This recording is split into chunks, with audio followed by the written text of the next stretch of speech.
Assalamualaikum warahmatullahi wabarakatuh. Kami dari kelompok 1 akan mempresentasikan tentang pengantar psikologi pendidikan.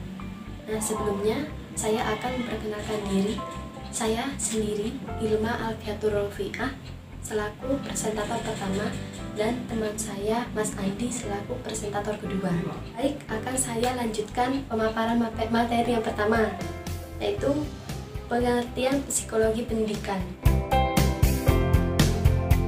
Secara etimologi, psikologi berasal dari bahasa Yunani, yaitu psikologi yang berasal dari kata psyche, yaitu jiwa, dan logos yang berarti ilmu.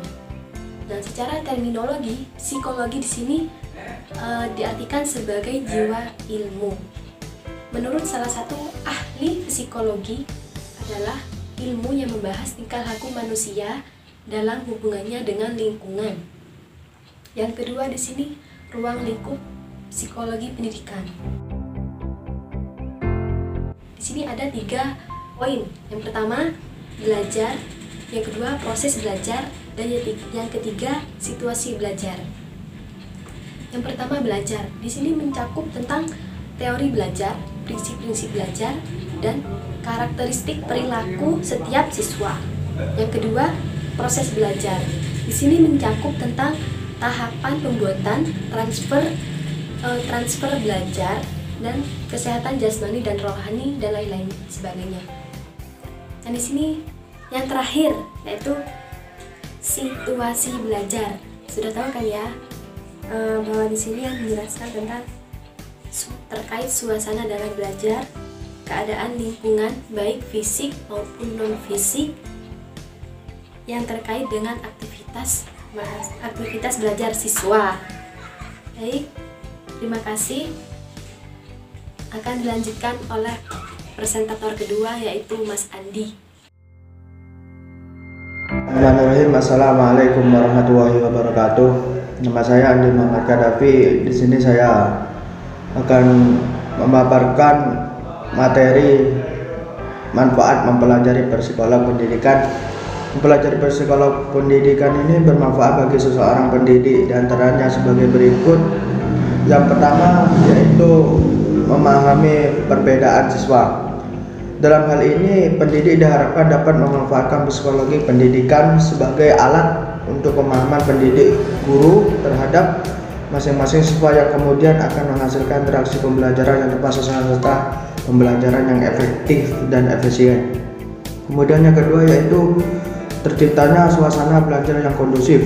Dalam hal ini efektivitasnya kegiatan belajar mengajar sangat dipengaruhi oleh kemampuan pendidik dalam menciptakan suasana belajar yang kondusif. Kemudian yang ketiga yaitu strategi pembelajaran yang tepat. Dalam hal ini peran psikolog pendidikan seorang guru diharapkan dapat mengenal karakter setiap siswanya. Dengan begitu maka akan ditemukan strategi pembelajaran yang tepat guna menghasilkan pembelajaran yang efektif. Kemudian yang keempat yaitu memberikan bimbingan bagi siswa. Dalam hal ini berkaitan dengan rasa percaya siswa terhadap guru. Dengan adanya rasa percaya ini murid kepada gurunya, maka proses pembelajaran akan lebih efektif dan mudah. Kemudian yang kelima yaitu interaksi yang tepat dengan siswa.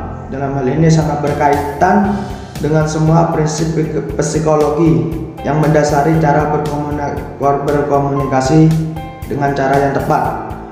Yang keenam yaitu adanya evaluasi pembelajaran. Seorang pendidik diharapkan memiliki psikolog yang baik, di mana nantinya seseorang pendidik tersebut mampu memberikan penilaian atau evaluasi hasil pembelajaran dengan adil tanpa membedakan setiap siswanya. Kemudian yang ketujuh yaitu memotivasi belajar. Dalam hal ini seorang pendidik diharapkan mampu memberikan dorongan kepada siswanya akan membuat siswa tersebut belajar lebih giat dalam belajar. Kemudian yang nomor 8 yaitu menetapkan tujuan pembelajaran. Dengan ada psikologi pendidikan, maka guru dapat menentukan tujuan pembelajaran sesuai dengan yang diinginkan sebagai hasil pembelajaran. Kemudian yang nomor 9 yaitu memakai media belajar yang tepat. Dalam hal ini psikologi pendidikan juga dapat membantu dalam menentukan media pembelajaran yang tepat yang sesuai dengan karakter peserta didik. Misalnya, penggunaan media visual, audio, motorik dan lainnya. Sehingga proses pembelajaran lebih menarik dan menyenangkan. Kemudian yang nomor 10 yaitu penyusunan jadwal pelajaran. Dalam hal ini, kondisi para siswa merupakan salah satu acuan dalam menyusun jadwal pelajaran. Bidang seperti yang membutuhkan pemikiran yang rumit seperti matematika akan lebih efektif bila berlangsung pada jam-jam awal belajar karena pikiran siswa masih segar dan mudah berkonsentrasi. Mungkin cukup sekian dari saya. Wassalamualaikum warahmatullahi wabarakatuh. Dapat kita simpulkan dari pemaparan yang sudah dijelaskan oleh presentator, yaitu pengertian psikologi pendidikan sendiri yaitu berarti sebagai jiwa ilmu. Menurut salah satu ahli, psikologi adalah ilmu yang membahas tingkah laku manusia dalam hubungannya dengan lingkungan. Nah, di sini juga ada manfaat dari pembelajaran psikologi. Yang pertama, memahami perbedaan siswa. Yang kedua, terciptanya suasana belajar yang kondusif. Yang ketiga, sistem pembelajaran yang tepat, dan lain-lain sebagainya. Terima kasih. Ini dari kelompok kami, kelompok 1.